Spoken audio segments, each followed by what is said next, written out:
जैसा खाओ अन्न वैसा होए मन। बासमती चावल बेचने वाले एक सेठ की स्टेशन मास्टर से साठ-गांठ हो गई और सेठ को आधी कीमत पर बासमती चावल मिलने लगा। सेठ ने सोचा कि इतना पाप हो रहा है तो कुछ धर्म कर्म भी करना चाहिए। एक दिन उसने बासमती चावल की खीर बनवाई और एक अच्छे विरक्त साधु बाबा को आमंत्रित कर भोजन का प्रसाद लेने के लिए प्रार्थना की।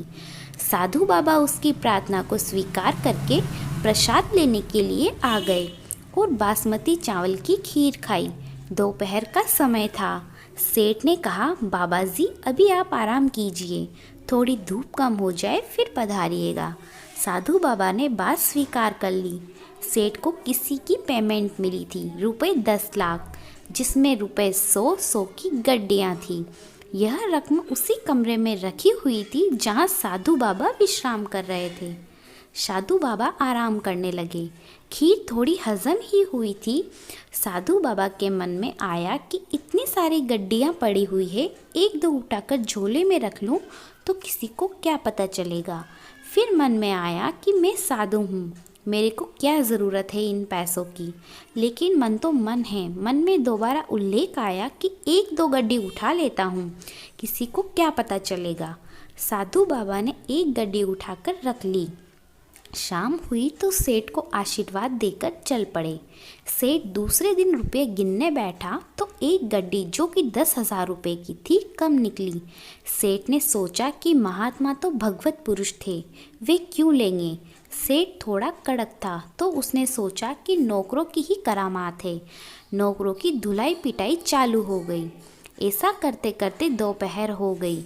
इतने में साधु बाबा आ पहुँचे तथा अपने झोले में से गड्डी निकालकर सेठ को देते हुए बोले, नौकरों को मत पीटना, गड्डी मैं ले गया था। सेठ ने कहा, बाबा जी आप क्यों लेंगे। जब यहाँ नौकरों से पूछताछ शुरू हुई तब कोई भय के मारे आपको दे गया होगा और आप नौकरों को बचाने के उद्देश्य से ही वापस करने आए हैं, क्योंकि साधु तो दयालु होते हैं। साधु, यह दयालुता नहीं है, मैं सच में तुम्हारी गड्डी चुरा कर ले गया था। साधु ने कहा, सेठ तुम सच बताओ कि तुमने कल खीर किसकी और किस लिए बनाई थी। सेठ ने सारी बात बता दी कि स्टेशन मास्टर ने चोरी के चावल खरीदता हूँ, उसी चावल की खीर थी। साधु बाबा बोले, चोरी के चावल की खीर थी, इसीलिए उसने मेरे मन में भी चोरी का भाव उत्पन्न कर दिया। सुबह जब पेट खाली हुआ तो तेरी खीर का सफाया हो गया, तब मेरी बुद्धि शुद्ध हुई। हे भगवान, यह क्या हो गया।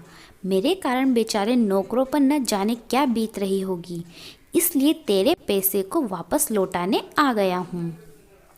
इसलिए ही कहते हैं कि जैसा खाओ अन्न वैसा ही होगा मन, जैसा पियो पानी वैसी ही होए वाणी।